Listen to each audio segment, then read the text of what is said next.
Baik ya, ini adalah bagian kedua dari kuliah yang bertajuk ketidakpastian dan kolektivitas. Loh, apalagi nih?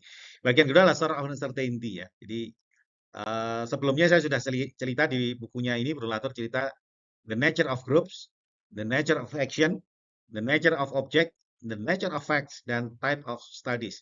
Kita akan coba bahas satu persatu ini dan saya coba bahasakan dengan lebih mudah kepada para mahasiswa dan relevankan dengan dunia-dunia rumit, kepastian, ketidakenakan yang dihadapi oleh para mahasiswa.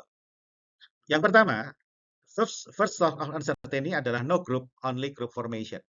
Jadi para mahasiswa perlu sadar sekarang bahwa suatu relasi sosial itu tidak bersifat tetap.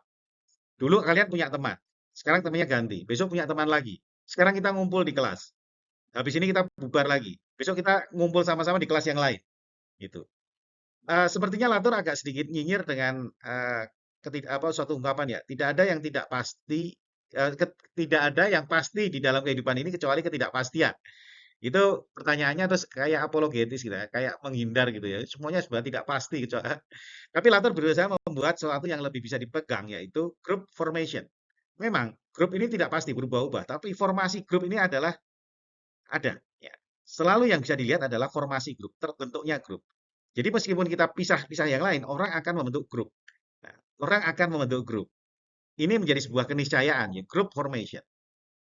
No work, no group. Ya, kalau kita tidak bekerja, tidak ada grup. Kita merenung sendiri gitu ya. Saya bikin kuliah ini, saya punya relasi hibrid ya, ada yang datang di kelas, ada yang datang lewat Zoom, nanti saya masukkan ke YouTube, ada yang datang menonton lihat video. Ada satu tindakan, ada satu kerja sehingga grup itu terbentuk dengan berbagai macam bentuk relasi. Nah, ketika grup ini terbentuk, Latour menyebutkan adanya ini ya, before there are groups, there are movement of grouping which are matter, dispute, and negotiation. Jadi yang ada adalah grup-grup itu terbentuk ya, bukan kelompok, tapi kelompok-kelompok itu terbentuk, pembentukan kelompok. Nah, dalam pembentukan kelompok ada dua hal yang menjadi catatan adalah mediators dan intermediaries. Jadi perantara gitu. Yang namanya mediator adalah facilitating communication interaction. Jadi dia punya mau kalau saya apa kalau seorang aktor ingin aktor lain merelasi aktor lain, mediator ini bisa mengubah, mentranslasikan pesan itu sehingga aktor lain bertindak seperti yang diinginkan aktor sebelumnya. Kalau intermediari tidak, dia tidak punya kehendak, dia tidak punya kemampuan untuk mengubah. Bahkan intermediari itu cenderung menstabilkan. Jadi segitunya detail atur ya, kok sampai serumit itu ya betul. Jadi kalau kita berelasi pasti akan menghadirkan mediator. Kalau mediator itu membuat kita lebih aktif. Kalau intermediari membuat kita lebih pasif, membuat kita lebih stabil. Contoh ya, kalau membuat lebih aktif, kalau Anda ada, saya misalnya, tolong datang gitu, datang teman-teman, itu kumpul, Pak Agus sudah ada di kelas. Nah, dia adalah mediator, karena dia aktif. Tapi kalau misalnya sudah datang di kelas, gitu, lalu Anda duduk mendengarkan kuliah saya, maka kelas itu adalah intermediari, karena dia pasif, membuat kita tertib, membuat kita satu tindakan ya, namanya course of action ya, tindakannya jadi bersama-sama. Kita lihat kedua adalah source of uncertainty, action of overtaking. Simpelnya adalah bahwa ketika seorang bertindak, itu maka tindakannya akan dipengaruhi dan mempengaruhi tindakan lain secara tidak terbatas. Jadi ini yang membantu saya untuk sadar kalau mahasiswa tiba-tiba tidak mengikuti pesan saya, gitu, berarti dia ada sesuatu yang di belakangnya yang dia pikirkan ya, gitu. Itu yang kadang-kadang mahasiswa juga masih belum bisa memahami dosen ketika dosen ini ngomong apa sih? Kadang-kadang ada di sesuatu di belakang sang dosen ini yang mempengaruhi tindakan dari dosen itu. Kayak gitu. Contoh misalnya saya menjadi dosen jadi perjalanan panjang karena macam-macam. Tapi ada suatu masa lalu ya, ada masa lalu ketika saya mengajari adik kelas saya bisa-bisa dan itu membuat saya bahagia gitu. Jadi ada tindakan lain yang mempengaruhi bahwa saya jadi dosen sekarang itu banyak sekali itu ya. Jadi ini akan menghadirkan empati buat para mahasiswa, buat bahkan tidak harus mahasiswa kita semua bahwa ketika orang bertindak sesuatu ada yang melatar belakanginya dan melatar belakangnya itu banyak. Dan yang sering kita lupakan adalah ketika kita bertindak sesuatu, kita akan menyebabkan satu tindakan-tindakan lain yang juga tidak terbatas. Tadi ini humility, ugahari, kontemplatif itu jadi penting karena kehati-hatian menjadi penting di sini. When we act, who else is acting? How many agents are so present? How come I never do what I want? Why are we all held by force that are not of our own making. An actor is what a made to act by many other. How to make someone do something. To know how make someone do something ya. Jadi untuk melihat kenapa seseorang bertindak sesuatu, seseorang, saya, mungkin Anda ingin memahami saya ingin memahami Anda, perlu tahu bahwa yang person yang ditanya itu juga terrajut oleh orang-orang lain ya di situasi yang lain, oleh aktor lain yang ada di sekeliling dia. Ya, ada beberapa mahasiswa yang ikut kuliah saya karena bareng sama teman-temannya. Ada yang ikut ke sana karena bukan karena satu tujuan, tapi karena yang lain ikut gitu ya. Itu. Kemudian ada change of delegation, ya, ada translasi, ada set and vehicles of communication. Beberapa teman, Pak, saya nggak bisa hadir secara luring karena sakit. Berkomunikasi saya lewat WA, kemudian hadir lewat Zoom, gitu. Kemudian ada juga ini tadi ya, sanksi. Seperti saya harus memberikan tugas pada Anda karena wah ini nanti diaudit nih, gitu. Oke, ini saya harus memberikan karena Anda sudah bersama-sama membangun saya bersama kuliah ini harus ada penghargaan nih buat mahasiswa. Nah, kayak kadang-kadang kayak gitu tuh menjadi dasar ketika seseorang bertindak sesuatu. Kemudian yang ketiga, ya sumber ketidakpastian, kita bicara tentang objek. Ya. Setelah tadi grup itu selalu berubah-ubah. Yang tetap adalah pembentukan grup. Terus yang kedua, di dalam grup ada tindakan, dan tindakan itu akan dipengaruhi oleh tindakan-tindakan lain, dipengaruhi situasi-situasi lain, mempengaruhi situasi lain. Nah, ketika bertindak, akan ada objek. Paling mudah adalah ketika kita membuat sesuatu. Meskipun kadang-kadang tidak membuat sesuatu ya, kayak saya berbicara gini kan, saya melibatkan objek ya. Ada ruang kelas, ada laptop, ada Zoom, this is object. Dan kata Latour, object is too many agency. Misalnya bagi teman-teman yang mendengarkan saya saat ini lewat Zoom, Anda tahu siapa yang menciptakan Zoom? Nggak ada, ya kan, Zoom ini kemudian ada ceritanya panjang gitu. Kalau nggak ada pandemi, nggak ada Zoom. Kemudian kalau nggak ada komputer, nggak ada Zoom.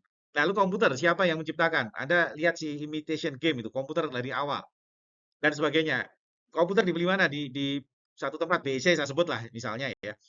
Ya, agen is too many agency. Bahwa dalam satu kuliah ini akan muncul banyak agen yang terlibat di dalam sebuah pemanfaatan atau penciptaan objek dalam satu tindakan tersebut. Object we will see are not passive, neutral, or inert as they seem. They have a great deal of agency. They can be mediator, carriers, relay, vector, catalyst, sites, and sort of transformation. Sebagai contoh ini, laptop, Zoom, itu bisa membantu saya untuk mendeliver pesan-pesan ini buat mereka yang tidak bisa hadir di kelas.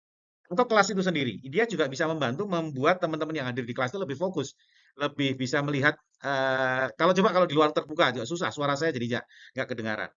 Atau yang sering-sering terjadi saat ini yang buruknya ya flexing gitu ya. Coba kalau nggak ada medsos gitu, nggak ada flexing atau flexingnya di tempat lain ya. Atau bahkan flexing itu sendiri juga merupakan suatu tindakan ya ketika orang misalnya, saya pernah ke desa dulu, di desa ada bulurah yang gelangnya itu satu dipakai semua ya, gitu. Atau beberapa orang yang rumahnya megah gitu, ya lebih modern gitu kan objek ya, itu adalah flexing. Jadi objek itu mempengaruhi tindakan manusia. Di sini yang menjadikan ANT ini menjadi unik dalam ilmu sosial karena objek teknis, objek material gitu, itu dimasukkan dalam relasi sosial. Ya, ini yang jadi penting ya. Jadi ini buat arsitek menjadi penting karena kita sudah terbiasa sebetulnya. Cuma nggak aware aja bahwa apa yang kita ciptakan itu dipengaruhi oleh banyak orang. Anda mendesain sesuatu itu ada dipengaruhi Anda dengar dari berbagai informasi, dipengaruhi oleh dosen Anda, kadang-kadang takut sama dosennya, harus ngikutin ini, tahu hasilnya karena takut sama dosennya kerja serius, hasilnya bagus gitu. Itu jadi desain ya. Itu baru desain yang dinilai ya, dinilai yang berkertas. Apalagi kalau desain Anda terbangun.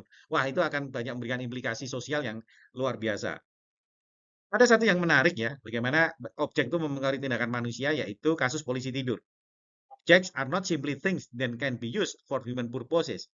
They are things that have a life of their own and that can be used for many different purposes. Different purposes ya, some of which are not at all human. Ini contoh polisi tidur ya. Jadi kalau masuk sebuah gang gitu dan di situ banyak anak, lalu banyak motor, maka orang-orang kampung bisa menggunakan aneka teknologi, aneka objek teknis untuk mengendalikan supaya motor yang lewat memperlambat supaya tidak memperlambat jalannya supaya anak-anak tidak terganggu. Bisa tulisan ngebut benjut gitu ya, bisa tulisan banyak anak-anak kecil-kecil gitu kan. Tapi itu mungkin tidak efektif karena itu hanya menghimbau. Coba diberikan polisi tidur, itu akan memaksa orang kendaraan sepeda motor untuk melambatkan jalannya gitu. Efeknya ketika sepeda motor kena polisi tidur dan lambat, anak-anak jadi lebih aman karena motornya tidak kenceng. Tapi apakah si pengendara sepeda motor itu tujuannya untuk menghormati anak-anak? Belum tentu. Kadang-kadang tujuannya adalah melindungi shock breaker dia. Jadi dia melambatkan untuk tujuan tertentu. Nah, disinilah yang disebutkan bahwa objek itu bisa mempengaruhi orang. Di arsitektur jelas seperti Anda menggambar gitu ya, menggambar gambar kerja misalnya.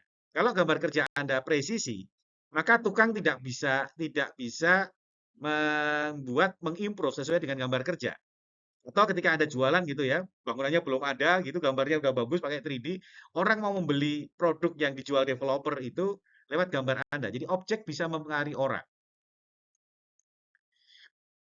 Yang kelima adalah fourth source of uncertainty adalah matter of fact versus matter of concern. Sebetulnya Latour mengambil ini dari bagaimana sebenarnya fakta-fakta sains itu tidak hadir dalam ruang netral, tetapi hadir dikonstruksi oleh suatu konstruksi kondisi atau situasi sosial tertentu ya.